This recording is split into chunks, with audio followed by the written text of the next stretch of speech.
ప్రధాని నరేంద్ర మోదీ 75వ జన్మదినాన్ని పురస్కరించుకుని బీజేపీ సేవా పక్వాడా కార్యక్రమం నిర్వహించింది. 15 రోజుల పాటు వివిధ సేవా కార్యక్రమాలు నిర్వహించారు.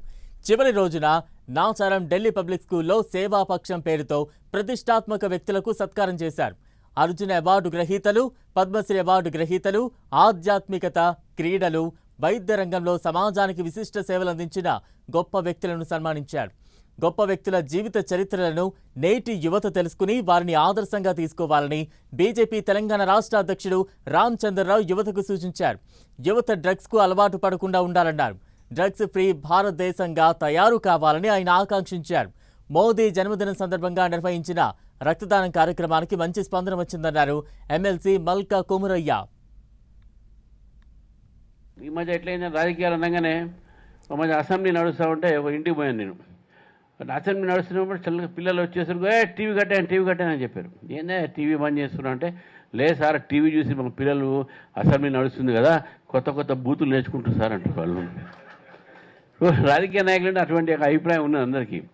సో కాబట్టి అటువంటి కాకుండా ఈరోజు ఉన్నటువంటి పరిస్థితుల్లో సేవ కూడా ఒక సేవ, మన మానవ సేవనే మాధవ సేవ మేడం గారు చెప్పారు. ఇప్పుడు అంటే సేవాభావంతో కూడా రాజకీయ నాయకులు పనిచేయాలి.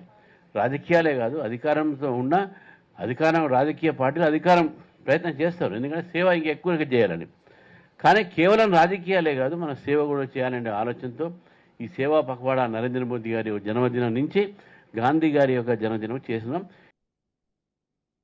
ఈ సేవా పక్వాడా ప్రోగ్రామ్ను 17th మన ఆనరబుల్ ప్రైమ్ మినిస్టర్ గారు బర్త్డేతో స్టార్ట్ చేయడం అయింది. ఆ రోజు బ్లడ్ డొనేషన్ క్యాంప్తో ఆల్ ఓవర్ తెలంగాణ స్టేట్లో బ్లాక్ నుంచి డిస్టిక్ హైదరాబాద్లో చేయడం జరిగింది.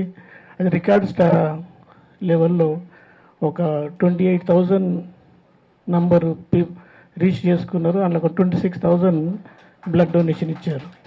అయితే ఈచ్ క్యాంపులో ప్రైమ్ మినిస్టర్ గారిది 75th బర్త్డే కాబట్టి ఒక క్యాంపులో మినిమం 75 ఉండాలనేది ఒక రూల్గా పెట్టుకున్నాము.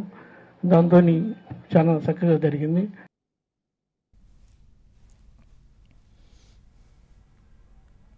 గద్దర్ అవార్డు కూడా గెలుచుకుంది.